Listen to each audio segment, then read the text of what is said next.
A Servant to Servants by Robert Lee Frost. I didn't make you know how glad I was to have you come and camp here on our land.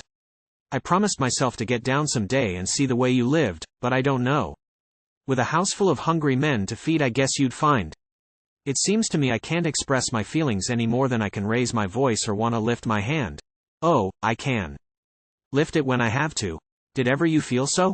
I hope you never. It's got so I don't even know for sure whether I am glad, sorry, or anything. There's nothing but a voice like left inside that seems to tell me how I ought to feel, and would feel if I wasn't all gone wrong. You take the lake. I look and look at it. I see it's a fair, pretty sheet of water. I stand and make myself repeat out loud the advantages it has, so long and narrow, like a deep piece of some old running river cut short off at both ends.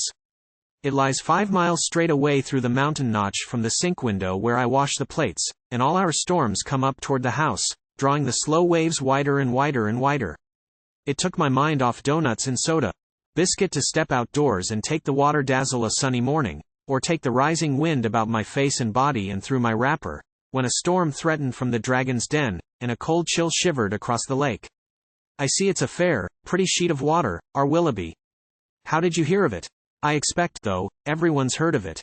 In a book about ferns? Listen to that. You let things more like feathers regulate your going and coming. And you like it here? I can see how you might. But I don't know. It would be different if more people came, for then there would be business. As it is, the cottages Len built, sometimes we rent them, sometimes we don't. We've a good piece of shore that ought to be worth something, and may yet. But I don't count on it as much as Len. He looks on the bright side of everything, including me. He thinks I'll be all right with doctoring. But it's not medicine. Low as the only doctors dared to say so. It's rest I want. There, I have said it out. From cooking meals for hungry hired men and washing dishes after them. From doing things over and over that just won't stay done. By good rights I ought not to have so much put on me, but there seems no other way. Len says one steady pull more ought to do it. He says the best way out is always through. And I agree to that, or in so far as that I can see no way out but through, leastways for me, and then they'll be convinced. It's not that Len don't want the best for me. It was his plan our moving over. In beside the lake from where that day I showed you we used to live, 10 miles from anywhere. We didn't change without some sacrifice, but Len went at it to make up the loss. His work's a man's, of course, from sun to sun, but he works when he works as hard as I do, though there's small profit in comparisons. Women and men will make them all the same. But work ain't all. Len undertakes too much. He's into everything in town. This year it's highways, and he's got too many men around him to look after that make waste. They take advantage of him shamefully, and proud, too, of themselves for doing so. We have 4 here to board, great good-for-nothings, sprawling about the kitchen with their talk while I fry their bacon. Much they care, no more put out, in what they do or say than if I wasn't in the room at all. Coming and going all the time, they are. I don't learn what their names are, let alone their characters, or whether they are safe to have inside the house with doors unlocked. I'm not afraid of them, though, if they're not afraid of me. There's 2 can play at that. I have my fancies, it runs in the family.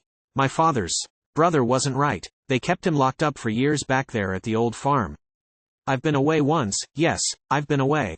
The state asylum. I was prejudiced. I wouldn't have sent anyone of mine there. You know the old idea, the only asylum was the poorhouse, and those who could afford, rather than send their folks to such a place, kept them at home, and it does seem more human. But it's not so. The place is the asylum. There they have every means proper to do with, and you aren't darkening other people's lives, worse than no good to them, and they no good to you in your condition. You can't know affection or the want of it in that state. I've heard too much of the old-fashioned way. My father's brother, he went mad quite young. Some thought he had been bitten by a dog, because his violence took on the form of carrying his pillow in his teeth, but it's more likely he was crossed in love, or so the story goes. It was some girl. Anyway, all he talked about was love. They soon saw he would do someone a mischief if he wa'n't kept strict watch of, and it ended in father's building him a sort of cage, or room within a room, of hickory poles, like stanchions in the barn, from floor to ceiling, a narrow passage all the way around. Anything they put in for furniture he'd tear to pieces, even a bed to lie on.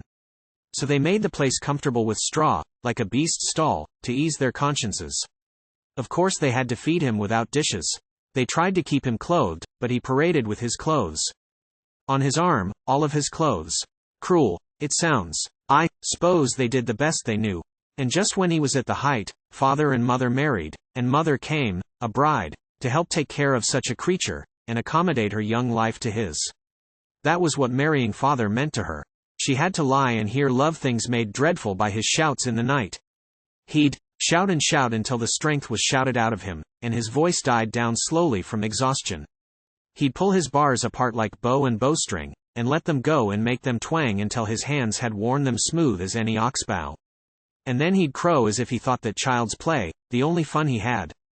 I've heard them say, though, they found a way to put a stop to it. He was before my time, I never saw him. But the pen stayed exactly as it was there in the upper chamber in the L, a sort of catch-all full of attic clutter. I often think of the smooth hickory bars. It got so I would say, you know, half fooling, it's time I took my turn upstairs in jail, just as you will till it becomes a habit. No wonder I was glad to get away. Mind you, I waited till Len said the word. I didn't want the blame if things went wrong. I was glad though, no end, when we moved out, and I looked to be happy, and I was, as I said, for a while, but I don't know. Somehow the change wore out like a prescription. And there's more to it than just window views and living by a lake. I'm past such help unless Len took the notion, which he won't, and I won't ask him, it's not sure enough. I suppose I've got to go the road I'm going. Other folks have to, and why shouldn't I? I almost think if I could do like you, drop everything and live out on the ground, but it might be, come night, I shouldn't like it, or a long rain. I should soon get enough, and be glad of a good roof overhead. I've lain awake thinking of you. I'll warrant, more than you have yourself, some of these nights. The wonder was the tents weren't snatched away from over you as you lay in your beds. I haven't courage for a risk like that. Bless you, of course, you're keeping me from work, but the thing of it is, I need to be kept. There's work enough to do, there's always that, but behind's behind. The worst that you can do is set me back a little more behind. I shan't catch up in this world, anyway. I'd rather you'd not go unless you must.